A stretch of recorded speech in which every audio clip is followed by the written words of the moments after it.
Immigration to the United States is not a novel concept. The entire population of our nation has, at one point or another, come from another land. Whether it be the Native Americans who arrived after crossing the land bridge, pilgrims seeking religious freedom, or Africans who would be subject to slavery, every racial group has immigrated to the United States at one point in time.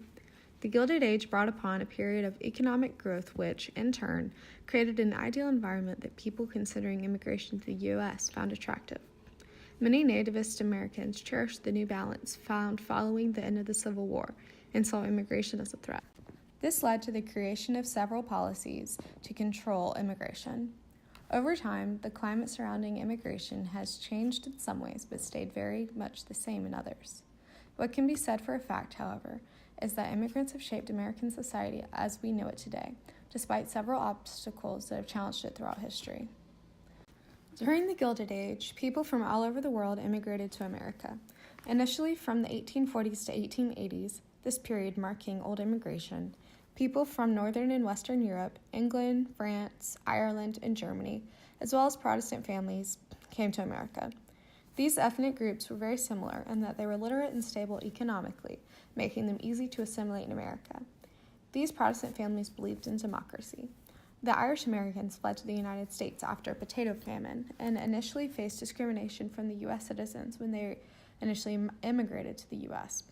Additionally, over 1 million Germans immigrated to America due to a failed revolution in 1848. These German immigrants were wealthy enough to buy farmland in the Midwest and settled in cities like Milwaukee, Cincinnati, and St. Louis. In the 1840s and 1850s, tensions arose between the immigrants and Americans with the introduction of the concept of nativism. Protestants used nativism to assert authority over Catholic, Irish, and German immigrants. Nativists opposed the use of tax resources to benefit immigrants, especially in the public education system. In Samuel F. B. Morse's piece of writing, Foreign Conspiracy Against the Liberties of the United States, Morse argues that Catholic immigrants obey the Pope, which is anti-republicanism, and Morse states that Catholics submit to the princes and the papacy. Additionally, tensions between nativists and immigrants stem from industrialization. Since nativists accuse immigrants, especially Catholics, of taking their jobs and driving down wages in factories. These nativists formed the Know Nothing Party, who are big believers in the nativist movement. The Know Nothing Party, also known as the American Party, originated in 1849 and strongly opposed immigrants and Catholics. Later on, during the 1880s through the 1920s, the period of new immigration emerges. New technologies such as steamships and trains using a part-time ticket system attributed to an influx of immigration. Since around 11.7 million people from Southern and Eastern Europe, largely Italians, Jews, Poles, as well as people from Asia, immigrated to America to take advantage of good wages during the Industrial Revolution and the California Gold Rush. They also immigrated because of conflicts in their homeland. The immigrants entered the United States at Ellis Island in New York City, the port of San Francisco, and Angel Island. These ethnic groups were poor and illiterate in their own language, and the immigrants were culturally different, leading to tough assimilation. Therefore, many of the new immigrants settled in poor urban areas with the people of their cultures such as Chinatown, Little Italy, and Klein-Deutschland. Nativism has remained a prominent ideology in America since newly arrived immigrants from Southern and Eastern Europe were targets of hatred. These immigrants were seen as illiterate, poor, and unfit to assimilate into American society.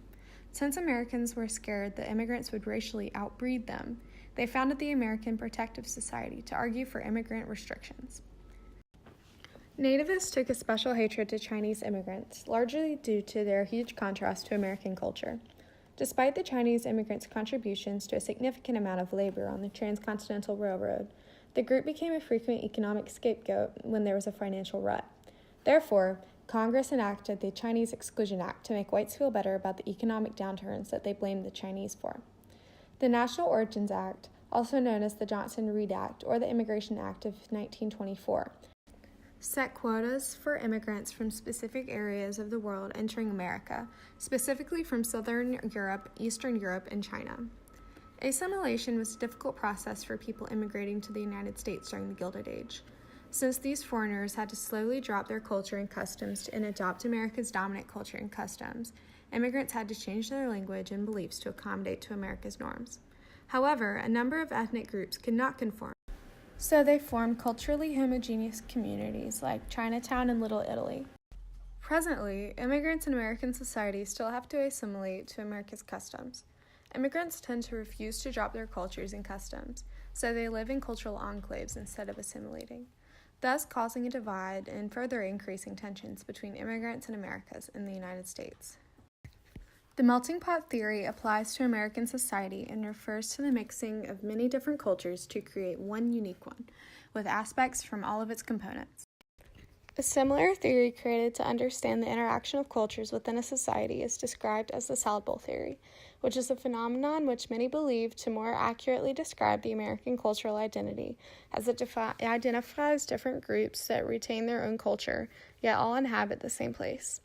Immigration into the United States has pretty much always been difficult, and although at times we have tried to embrace the melting pot theory and welcome immigrants, this attitude has always been challenged by nativists who view outsiders as a threat. Every time we are faced with more immigrants, there is often backlash and the incoming party is demonized. America is not unique in this response, as many other countries also deal with immigrants negatively in pursuit of keeping peace among a like group of people. In theory, we embrace new cultures considering the fact that our motto is E pluribus unum. But in reality, new people are often treated negatively. Even though in these theories the different cultures are equal, in reality, the culture of white Americans is often treated as superior and is more mainstream. Today, we are still faced with many obstacles and challenges that arise from immigration. As we try to become more welcoming in modern society, the issue of finding a balance concerning the number of immigrants allowed into the U.S. sets itself at the forefront of American politics. Discussion of the development of a wall to protect American borders do not sound all that different from nativist perspectives of the Gilded Age, and there is a lot to learn from the history of immigration during the Gilded Age that can be applied to today's world.